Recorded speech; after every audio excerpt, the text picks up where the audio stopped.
This is Needy and Normal. I'm your host, Ashley Levering, mom, wife, and life coach.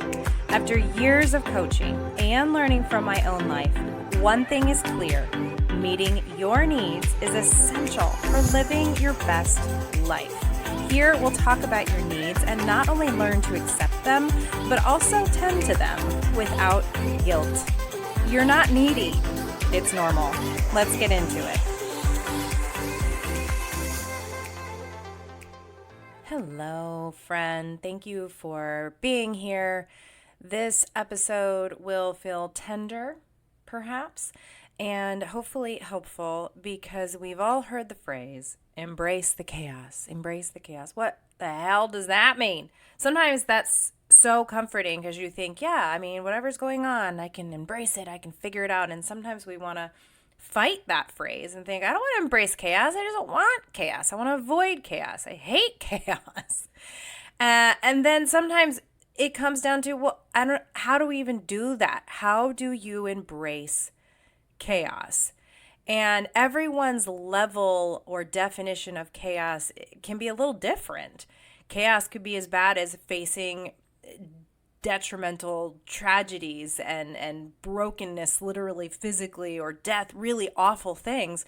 Or chaos could be that you're really busy with the kids' schedules, or you have this project at work that is really making your mind spin and you haven't had enough sleep. It really depends where you're at in life and how you view it, what you consider chaos. And no one's wrong.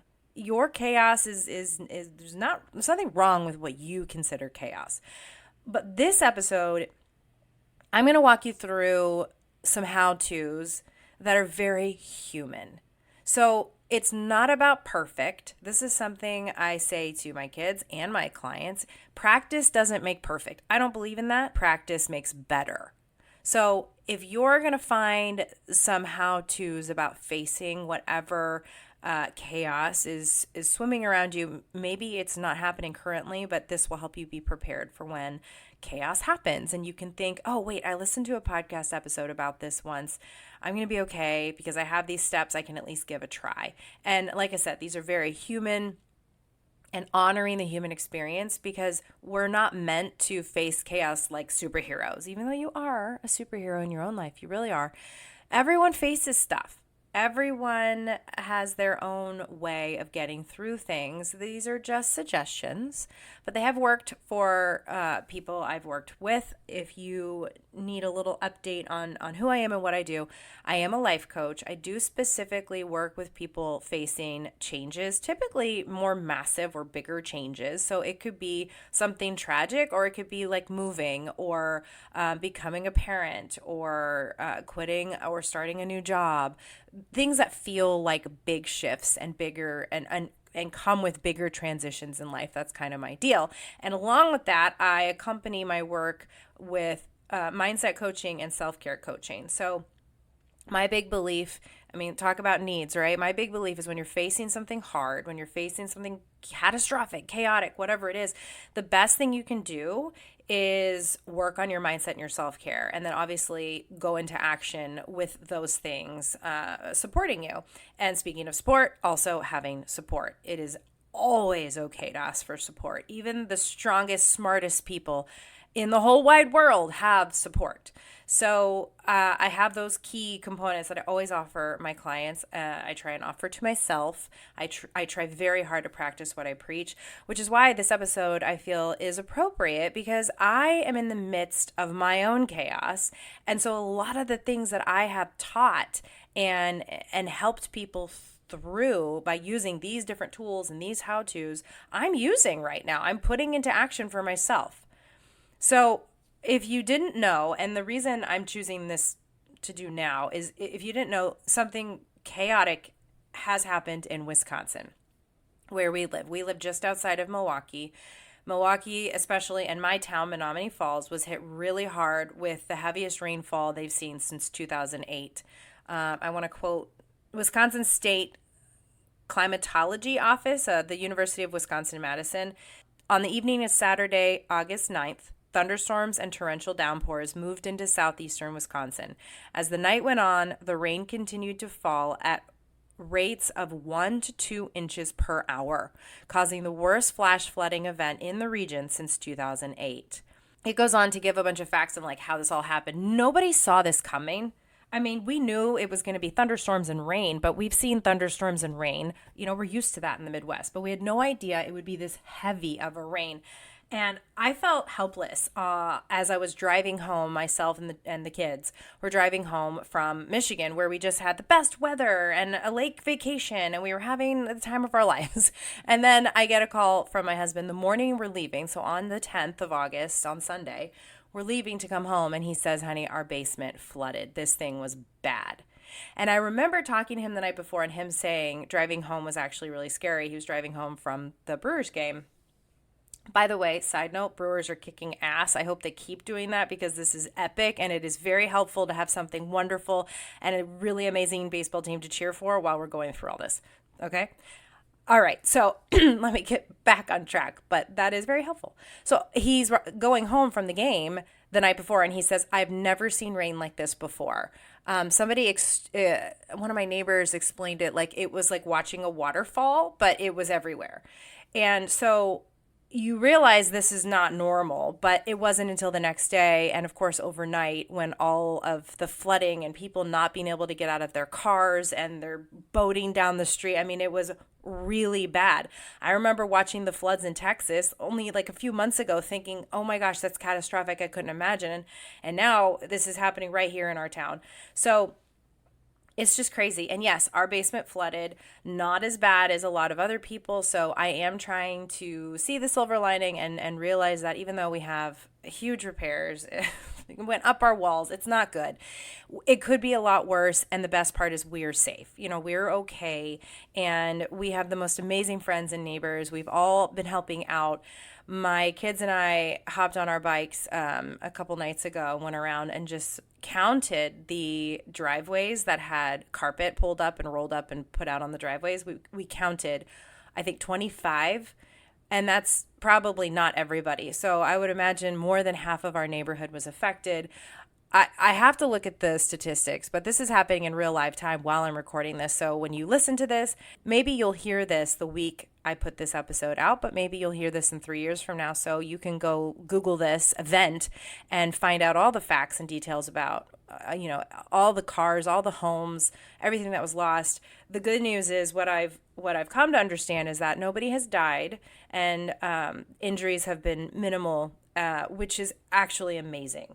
So there is a lot to be grateful for. It's a mindset to latch on to immediately is, I'm safe, my family's safe, we're okay.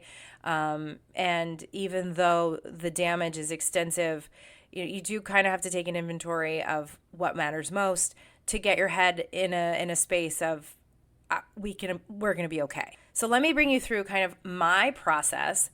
And this is also how I would help somebody through this. Like, should I have a client who says, "Hi, I need a life coach to help me through this massive transition. My house just flooded. I'm feeling really overwhelmed. This is crazy. It's chaotic. I don't know what to do. Please help me." So this is how I would help others just as much as I'm making use of this for myself. First of all, like I mentioned, embracing chaos doesn't mean you look at a chaotic time or challenging time or event and think, no big deal, everything's fine, I got this. Like, that's not real. That's not real. You're a human being, and I promised you this would be coming from a human experience, right? And part of being human is there's leeway and there's exceptions and there's not supposed to be judgment when you're having a true, authentic reaction or response to something that is feeling unnatural or uncomfortable. Like when you're initially reacting to something that's totally not the norm, it's okay to feel all the things, right? Feel your feelings. Absolutely feel your feelings. Now, while feelings aren't always facts, your emotions matter and you need to go through them. They are like waves, talk about a water, what's the word? My brain's swimming away. of water. Metaphor. There it is. If you're feeling like everything's kind of swimming around, it's okay. It's okay to feel all of that. Emotions are like waves. They come, but they go. And sometimes you can't push them away. You have to let them come in, rise and fall like a wave, right? So embracing the chaos, it honestly is your own definition. What does that mean to you? And perhaps that's where you start, right? Where you're standing. Let's say, like yesterday, I was standing in my kitchen and I felt very frozen by all of it for a good long while. And I was really trying to just think, okay, what does it mean to me to embrace the chaos? So perhaps your first step is to just stay still for a minute and be silent with yourself and ask yourself that question. What does embrace chaos mean to me, and how can I best describe it to myself for it to make sense and for it to be something that I want to go after? Okay, so let's just, for an example, like for me, I'm going to embrace chaos by releasing control of things I can't control and then taking action on the things that I can. And if I feel like I have a little bit of control, then I'm embracing the chaos to the best of my abilities and I'm letting the rest be what it is. So it's a lot of acceptance. And perhaps that's how you want to go after it too. Speaking of control, let this be the next step. So if you're defining what embracing chaos feels and looks like for you and what you want to go after, start there. Then think about control and the sphere of control. There's all kinds of models out there about what you can control versus what you can't. Now, in your personal circumstance, whatever the chaos is, you get to decide, what realistically can I control? What realistically can I not control? And the sooner you get to an accepting place of, okay, these are all the things I actually don't have control over, the sooner you'll be able to accept, okay, these are the things that are also not serving me. And they slow you down, they wind you up, they overwhelm you, they make things harder. So the sooner you can see a clear path to, here's the things I can do, here are the things I am in control of, the easier it'll be to let go of the stuff that isn't serving you because you actually have no control over it. There's always that, by the way. In any situation, every day, all the time, there's plenty that you absolutely have no control over. And as aggravating as that is, I understand. I am a recovering control freak myself, still in motion. It's better for you to let things go and accept things quickly. Therefore, you're able to focus on the things that you actually can manage, physically, mentally, actually can do something about, have a plan towards, go into action, right? Control what you can and let go of what you cannot control. Number 3, think about your self-care. I know everyone's like, oh, it's self-care. Who has time for self-care when you're dealing with chaos? I get that. I so do. But even if you just pick one thing, even if you decide, okay, I'm going to deal with all this today, but I am going to go to bed early tonight. I'm going to shut it down at this time so I can go to bed. Even if you choose one self-care to do that helps you keep going, do it. If you can do 2 or 3, that would be better. If you can take care of yourself in any other way, and this can be anything. Again, just like how you define how or what embracing chaos actually looks like, you define what kind of self-care would be absolutely essential for you to be okay and get through a difficult time. It's one of my top pieces of advice that I give to all my clients when you're going through a transition. And just a quick refresh. The change is the event or the thing that happens. The transition is how you respond or react and process through the change and what the change causes, okay? So if you're going through a large change that's causing a large or long transition, one of the best things you can do for yourself is take care of yourself. And like I said, that's mental, that's physical. If you're someone who likes to eat healthy and working out, don't stop that. If you're someone who likes all their sleep, don't stop getting all your sleep. If you're someone who likes to meditate, go to yoga or have quiet time or read a book, whatever it is, don't stop those things that help you feel good and help you keep going. Don't stop those things just because you're facing change. I promise you it makes a difference. So when you're facing whatever the chaos is, pay attention to your self-care. At least pick one thing. Okay? And Here's one of my favorite, and I'm going to have to click this as explicit. I can't talk today. Explicit, because I use this with my clients too. Once I get to know you and I know you're not going to be afraid of a bad word, I'm going to use this term. Sometimes one of the best things you can do is say, fuck it. Yeah, your life coach right now is telling you, fuck it. There are things that are going to come up, and you're going to, let me put it this way. When you're in a chaotic moment, sometimes it's actually clearer and easier to see your priorities, because you're focused on, how do I get through this? So if there's anything that comes up that doesn't help you get through or doesn't have anything to do with what you're dealing with, fuck it. Honestly, like, it can wait, or maybe it can just go away forever. This is one of the benefits. I mean, it's a weird way to put it, but if there is a benefit or a silver lining, whatever, to having a chaotic moment in your life, it's you can sometimes more clearly prioritize what actually matters to you. This goes to my process and going down into the basement, which feels really overwhelming right now, knowing that I have to go through stuff and purge things and get rid of things and figure out what's damaged and what can't be saved. And I think it's going to be really clear for me to look at some things and be like, fuck it, I don't need that anymore. But that really matters. You know, that thing over there, whatever it is, like my box of treasures from college. Like, that matters, but like those DVDs over there that I never watch, fuck it. Okay, I'm done saying the F word, although it is one of my favorites. So if there is a circumstance where you can move on quicker from a certain moment, use F it, okay? Might help you. You might actually laugh a little bit, which brings me to another how to get through or embrace chaos is laugh. Find something that tickles your pickle and makes you giggle, because it is medicine. Anytime you're facing something hard or scary, a little giggle, a little laughter goes a long way. And I'm not saying laugh and be silly and ignore the reality, but when you can take a little pause and a little break from reality to lighten your mood, it helps you stay motivated. It helps you keep going, and it helps you feel good. And there's nothing wrong with that. It's part of being a human being. If you're so serious all the time, like, that's not helpful. So make a joke, say something funny, laugh about it, find something in the midst of it. Like, when I go in the basement, I'm going to find some silly shit, and I'm going to want to pause and have a moment to giggle about it before I look back up and realize, oh no, there's another wet spot and I got to go deal with that.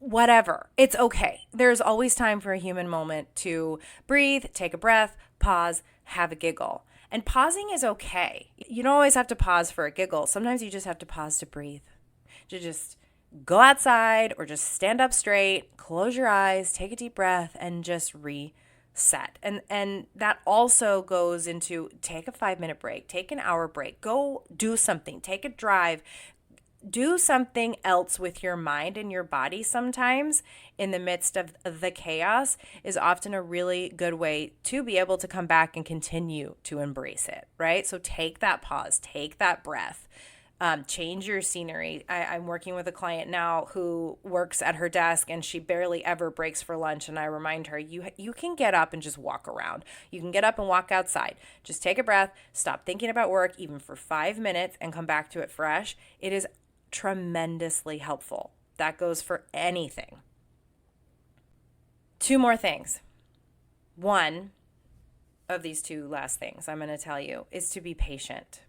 And not just with the whole process of whatever you're facing, because sometimes things really truly take time and you have to let them take time.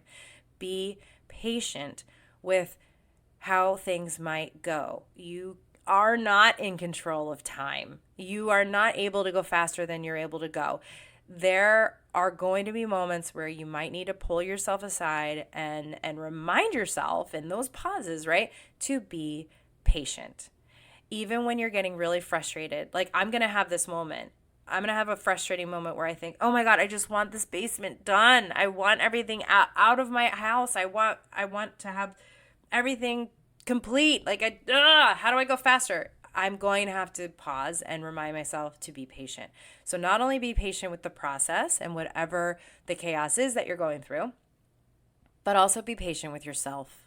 You are going to have moments that feel like you yourself are out of control. You are going to have moments where you feel frustrated and sad and mad, and there are going to be a number of emotions that continue to flood and come back. It's okay. It's okay. It's okay. It's okay. It's okay. Are you listening? It is okay to have a moment where you say fuck it and you're having a hard time and everything feels hard and I just want to cry. I'm with you. Allow yourself to be human. The human experience is something you're totally entitled to in however it looks. Just because we need those moments to be patient with ourselves doesn't mean we stop, right? Doesn't mean we lose our motivation. It doesn't mean we stop trying. You keep going, but it's okay to pause. It's okay to remind yourself to be patient. It is okay to laugh about some stuff. And lastly, I almost always bring this up. Ask for help. You do not have to go through chaos or a challenging time or a huge transition, whatever it is you're going through. You don't have to go through that alone. You don't. You can ask for help, a friend, a neighbor, a family member, a coach.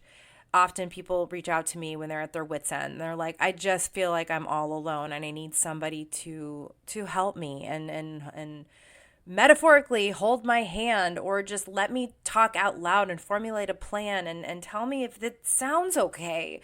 Help me, stay accountable to myself. And oftentimes it's one of those things where you might know exactly what to do, but actually starting and tackling whatever it is you've planned for yourself might feel really scary and really overwhelming. And maybe you just need somebody to pat you on the back verbally or physically pat you on the back and be like, you got this. You can do it. You're allowed to have a cheerleader. Like I said, and I always say this, the most successful people, the most productive people, everybody's got some help at times. Everybody needs help. And everybody needs to give themselves a break sometimes. So don't forget F it. That might be my favorite one. So let me just review these, okay? And I'm sorry if they're not in like the perfect order, but I'll do my best. I got a basement to get to, y'all. So embrace the chaos, however that looks and feels to you. Whatever your vision is for what embracing chaos looks like, that's where you are aiming for. Remember to control what you can and release what you can't. There's no use in controlling an outcome that's already happened. There's no use in trying to fix something that isn't fixable or is out of your hands. So let go of control whenever possible. Pick your self-care essentials. It will help you get through anything. 1 to 3 things is my recommendation. Take care of yourself. Next, when you find a moment where there are things that really just don't need to be prioritized or they're just irking you and pissing you off, fuck it. Move on. I put this in earlier in the episode, but I want to reiterate, practice is progress. Practice makes better. Practice doesn't make perfect. So if you want to just put that in one sweet little mantra, practice makes better. Be patient with yourself. Pausing, coming up for air is okay. Laughing is okay. Even laughing at yourself, it's okay. And remember, you don't have to do it alone. You are very much allowed to ask for help. Support is something we all need as people. So whatever you're going through, you got this. Love yourself through it. I love you. I'm sending love out there to everyone and anybody who's going through something hard. If you are someone who's dealt with these Wisconsin floods, I feel you. Yes, I do. Find something to perk you up and keep you going. And if you need somebody to politely kick your ass, I am available starting in September for new clients. And pass this on. If somebody you love or somebody you know is going through something hard, and this might be an episode that would help them humanly embrace chaos, pass it along. They might need to hear it too. So thank you for being here. Remember, your needs matter because you matter. Take care. Thank you for listening to the Needy and Normal podcast. If you liked this episode, share it with a friend. Go back and listen to older episodes and find your favorite. Please leave me a rating and a review before you go. I would so appreciate it. The Needy and Normal podcast is brought to you by ABL Life Coaching. You can follow ABL Life Coaching and Needy and Normal Pod both on Instagram. And if you're interested in coaching, check out ablifecoaching.com.